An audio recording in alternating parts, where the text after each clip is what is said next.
Sean Payton interviewed Rex Ryan this past week for the team's defensive coordinator job. Is that the right move for the Broncos? We discuss why or why not on today's brand new episode, Locked on Broncos. You are Locked on Broncos, your daily Denver Broncos podcast. Part of the Locked on Podcast Network. Your team every day.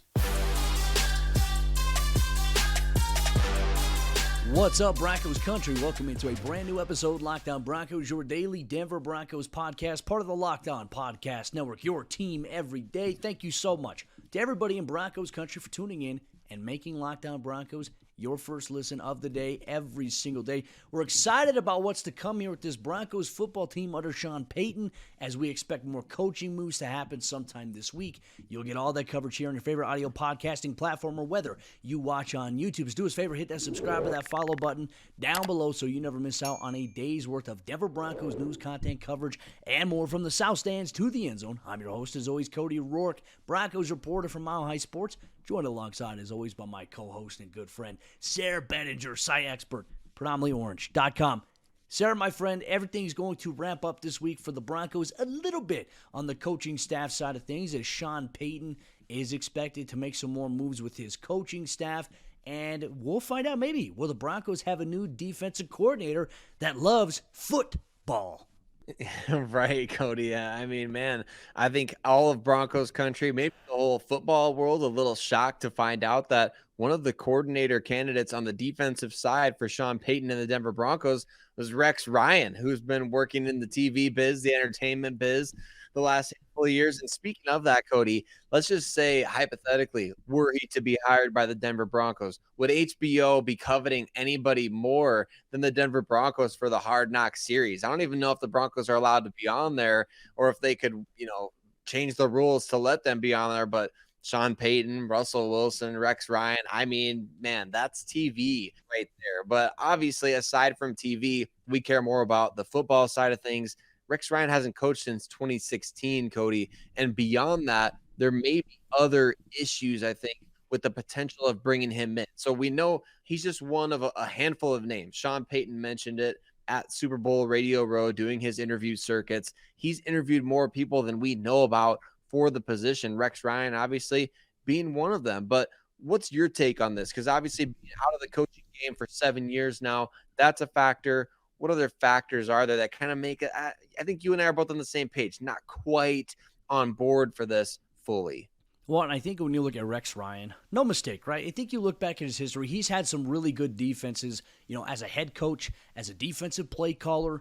But as you mentioned, he's been out of the game since 2016. I mean, Sayre, look how much offensive football has evolved since then. I mean, during that time frame, you have the Sean McVay style of offense that we saw take the world by storm. It took to probably about maybe the end of 2018, early 2019 for teams to really figure out, okay, here's how you stop Sean McVay's offense. There is a difference between a guy like Rex Ryan, who's obviously comfortable in his role as an ESPN analyst, talking about football, talking about the games, right? And I think it's safe to say he probably watches film. But how much film does he watch? I mean, there's a difference between watching film and then watching film and then having to go in and implement and design a game plan to stop an opposing offense. And I always think that this isn't a perfect analogy in life, right? Think of something you and I, or anybody who's listening to the show, has been really good at, or was really good at in the past, right? You stop doing it for years. Are you as good at it anymore when you try to start it up years later, right? It's the use it or lose it system. That's how our brains work. But for me, I think for the Broncos and where they're at, they're having a guy who's got kind of the iron fist a little bit now in Sean Payton, how he's going to run the day-to-day. I mean, he's the combination, as he said, he says, think of it as new school with a little bit of the old school in it. I'm not sure what that exactly looks like. I'm excited to find out what that will be. I just don't think at this point in time, when you look at a guy like Rex Ryan, who's been out of the game for so long, I don't know if he'd be a good, suitable fit, not to mention how things ended badly for him with the Buffalo Bills. He only lasted 2 years there as their head coach. On top of that, I also think we have to revisit some of the things that he said in his role on TV. Granted, you have to talk about things, but I do remember there being some instances this past season when tuning in and watching a pregame show or watching NFL Live where Rex Ryan, I think, has said some things about Russell Wilson that have kind of borderline crossed a little bit personal from that standpoint. Yes, you can cover, you can analyze things, but I don't know how that would be well received. And look, let's say Russell Wilson and the Broncos offense struggles. You have a guy like Rex Ryan in there. I think it's easy to say from my experience as a coach being around dynamics like that, I feel like that would be fuel towards creating a little bit of divide between the defensive guys and the offense. And I think Rex Ryan would be a facilitator of that. Maybe not intentionally, but I also think just based on his style, that would be something you have to worry about. Right, because we know he's super fiery, obviously very opinionated. That's why he's on TV, right? That's why he's good for TV. And I think that, that's one of those things like you mentioned. What if it ends up pitting him against Sean Payton? Like if Sean Payton comes to Russell Wilson's defense and, I don't know. I guess I don't know if the guy has just a short fuse or what, but what we know about him, Cody, is the fact that, man, he could be a bit of a wild card in the locker room, I guess, from even just a coaching standpoint. And like you said, that use it or lose it, you just can't help but wonder, why hasn't he gotten back into the coaching ranks? Does he love working at ESPN that much? Or has he kind of been rejecting offers? Like, I guess I don't know that for a fact one way or another, whether or not teams have been saying, hey, we want you to come be our DC. And he's like, no, I'm good working at ESPN. Or if it's been more of like this was out of the blue from Sean Payton. Like those kind of things kind of make a little bit of a difference there because like you said, you're not calling defenses against these offenses as they're evolving. Whereas like Vic Fangio, he spent this past year, for people who don't know, like he was consulting and is consulting for the Philadelphia Eagles, but he was talking in an interview that I read from months ago. He's talking about how he's watching film. He's getting new ideas for concepts to add to his defense. Like, I guess I can't say definitively Rex Ryan hasn't been doing that, but you just can't help but wonder, is he just going to come in and say, all right, this is how we were doing things back in 2016? If that's the case, I'm sure a lot of Broncos fans would love to just see Wade Phillips brought back into the fold because, man, he called a really good defense there in February of 2016, Cody. So I think that definitely there would be some hesitation on my part, I think on a lot of fans' part, although a lot of fans just want a big name. So if you're out there looking for another big name, big swing, borderline celebrity coach, I suppose Rex Ryan would excite you, but I don't know how excited you should be. I see. That's the thing with me as well. I'm not necessarily excited about the name, and I think that we can look at ties, right? The last time Sean Payton went with a Ryan member, it was Rex's brother, Rob, who was a defensive coordinator, I think, back in 2015.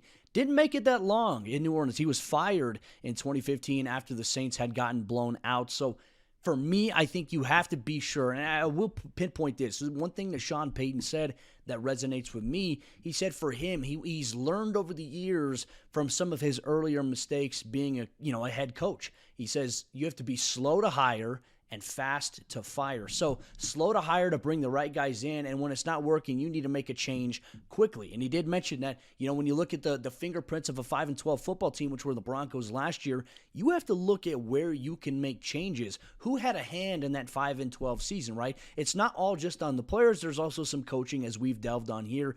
Will Christian Parker make his return? I know I had a chance to sit down with Cynthia Freeland at NFL Network last week in Phoenix, and she told me I'd be banging the drum for the Broncos to bring Christian Parker back. Players, they feel the same way. But Broncos country, we would like to know, how do you feel about Rex Ryan being a potential option for the team as their next defensive coordinator? Share your thoughts with us down below on YouTube in the comment section. Make sure you like the video, or if you want to tweet us on Twitter, if you're listening on your favorite audio podcasting platform, make sure you tweet us at Cody Roark NFL, at Sayre Bedinger, at Locked On Broncos. But Broncos country, 2 former Broncos players made their rounds around Radio Row last week in Phoenix, Arizona, and they told me specifically they want to come back to Denver. We take a look at Latavius Murray and Alex Singleton on today's episode of the show.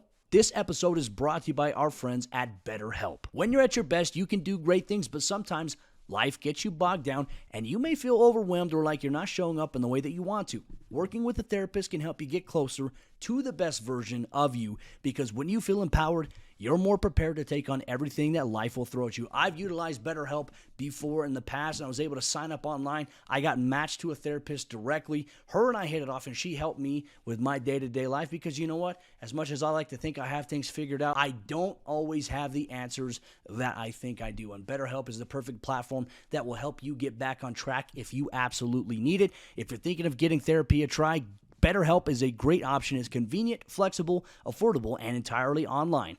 Just fill out a brief questionnaire to get matched with a licensed therapist and switch therapists anytime for no additional charge. If you want to live a more empowered life, therapy can get you there. Visit BetterHelp.com/lockedon to get 10% off your first month. That's BetterHelp, HELP.com/lockedon. Two former Denver Broncos made their rounds around Radio Row last week in Phoenix, Arizona, and a lot of the conversation for them outside of representing the brands that they were sponsored to be there for, they were talking about how much they wanted to be back in Denver for this new-look Broncos team in 2023. Thank you so much, Broncos Country, for tuning in, making Locked On Broncos your first listen of the day every single day. Free and available everywhere you get your podcasts in audio format or whether you're watching on YouTube. We're grateful for you. Sayre, my friend, I tell you what, I kind of alluded to it a little bit last week after talking with Alex Singleton.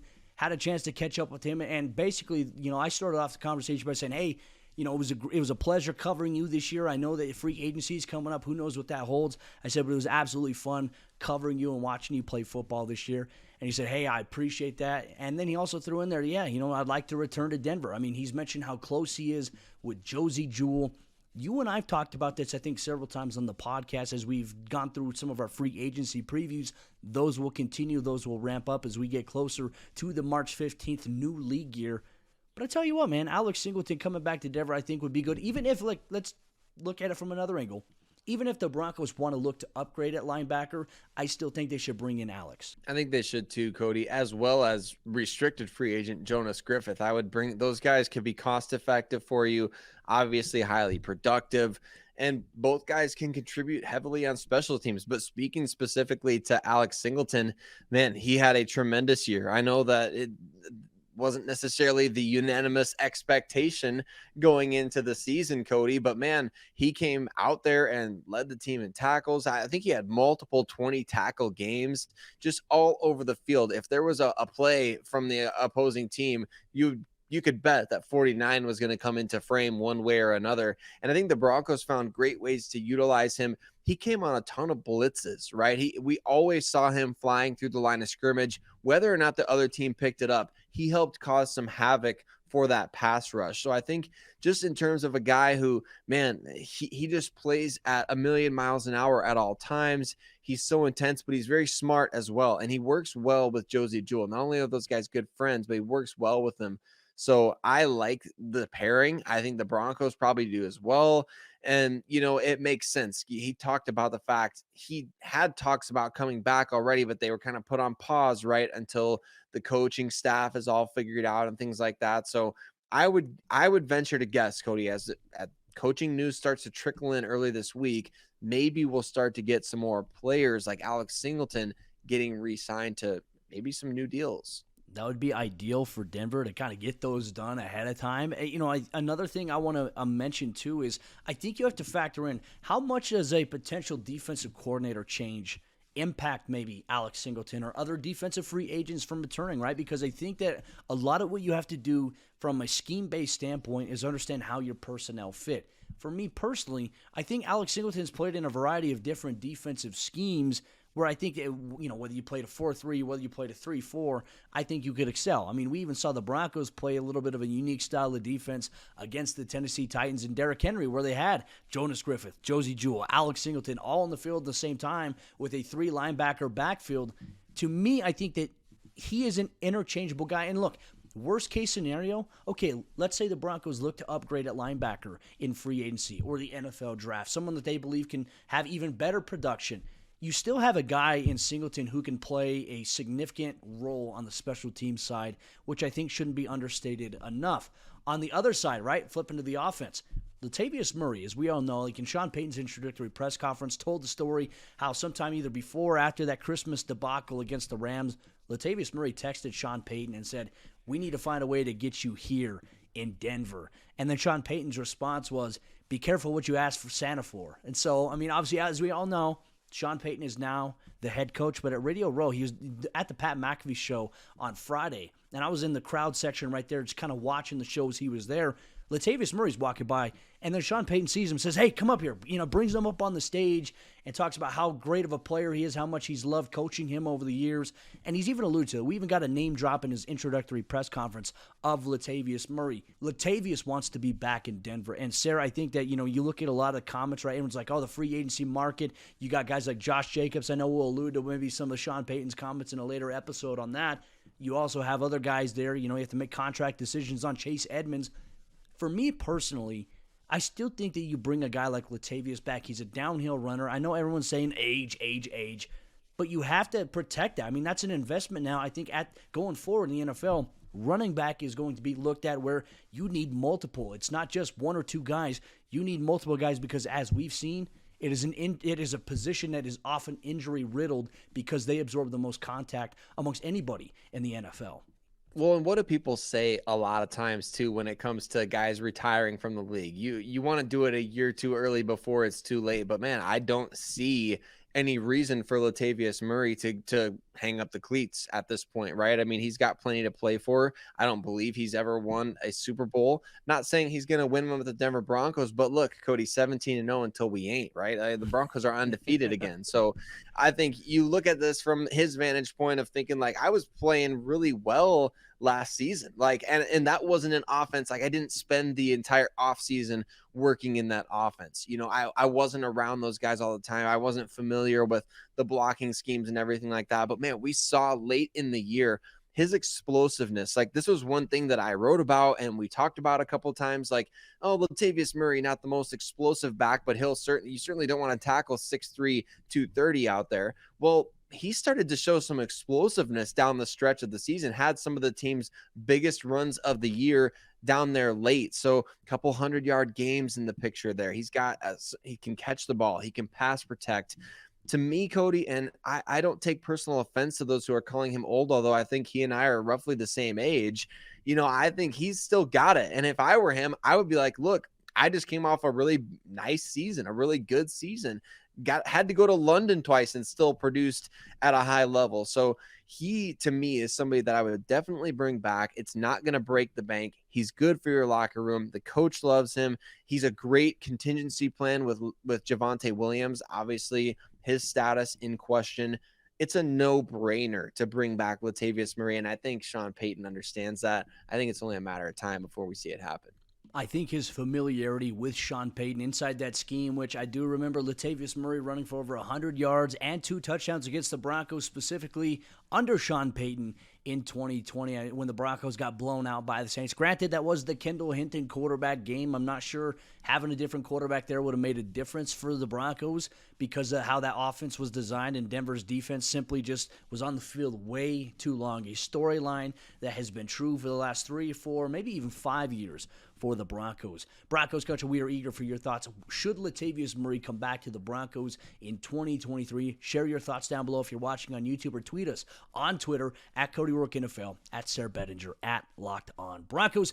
But the question everybody wants to know is, how is the relationship between Russell Wilson and Sean Payton going to work? Well, Russ and Sean Payton met up for dinner this past week in Phoenix, Arizona. We talk about the pros and cons and every angle you need to focus on pertaining to that, and why some of the overreactions we've seen should be silenced a little bit. You'll get that on today's episode of the show. This episode is brought to you by our friends at FanDuel, and the midway point of the NBA season is here, and now is the perfect time to download FanDuel, America's #1 sportsbook, because new customers get a no-sweat first bet up to $1,000. That's bonus bets back if your first bet doesn't win. Just download the FanDuel Sportsbook app. It's safe, secure, and super easy to use. Then you can bet on everything from the money line to point scorers and threes drained, specifically if you're a Nuggets fan. Nikola Jokic is always plus money on having a triple-double, so why not hammer that every single night on FanDuel? Plus, FanDuel even lets you combine your bets for a chance at a bigger payout with a same-game parlay. So don't miss the chance to get your no-sweat first bet up to $1,000 in bonus bets when you go to FanDuel.com/LockedOn. That's FanDuel.com/LockedOn to learn more. Make every moment more with FanDuel, an official sports betting partner of the NBA. Russell Wilson and Sean Payton had dinner over the week in Phoenix, Arizona for Super Bowl 57, to the point where a lot of people said, oh gosh, Russell Wilson, he looks slimmer, to where other people, some national media reporters said, this is not a good look for the Broncos and for the locker room if Sean Payton and Russell Wilson are having dinner on a Friday night in Phoenix, Arizona. Sayre, we've seen it all, the storylines about Russell Wilson, about Sean Payton. But you know what? I think it's an important thing that these two had a chance to sit down and have dinner and just talk football. Yeah, man, Cody, I was just thinking about, as you were talking about that, I'm thinking to myself, like, man, poor Russell Wilson is getting hammered for having dinner with his coach, getting hammered for his charity. I mean, it's all over the map these days for Russell this guy. Wilson The breathed poor the guy. wrong way, and everybody's like, oh my gosh, Yeah. how dare he? Exactly. The guy, he slims down and people are like, oh my gosh, he's malnourishing himself. Man, to me, I couldn't be more excited about the fact that he and Sean Payton got together. I don't know why there's any other perspective out there. I couldn't believe one of the tweets I saw, one of the ones you're referencing, where it's like, this is a bad look for the locker room. I don't understand that at all. Like, is it bad for the locker room that the QB and the head coach go break bread together, get to know each other a little better? Look, people don't understand. This is real life. This is not Madden, okay? This is not a Russell Wilson he went from being an 87 overall to being a 78, and now he's Sean Payton's the coach and his overall. It's not that. This is real people. These are real people doing real things together in real life. They have to work together. They have to see each other every day. They're going to talk to each other every single day. They're going to watch film together. They're going to do a lot more than eat dinner together, Cody. I'm sure they're going to have breaking news here. They may have breakfast together at some point. Wow. I don't know how bad of a look this will be for the locker room, Cody, but they may even have lunch together at some point. And if Rex Ryan is hired, we know that they're going to have an effing snack together. Okay. So I think that just people need to quit overreacting about everything. My gosh. And it's just one of those things where it's like, man, it's cool to see Russ out to dinner with his new coach. It's cool to see Joe Montana there as well. And just maybe giving Russ some insight of like, hey, this is what it was like when I went to play for the Kansas City Chiefs. I don't know exactly what the dinner entailed. I'm sure they're just getting to know each other a little better, right? Becoming friends, which is that only benefits the locker room, in my opinion.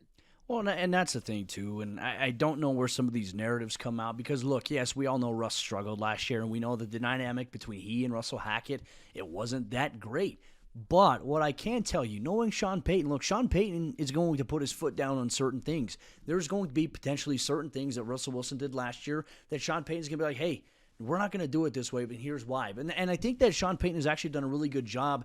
I'm not sure exactly if he was on the Pat McAfee show or if he was on the Rich Eisen show talking about it, but he was there promoting Zebra, right, which is, the partnership that they have with NFL Next Gen Stats. It's a little chip that tracks how fast players go. As we've come to find out over the week, those are now going to be inserted in footballs at some point in time.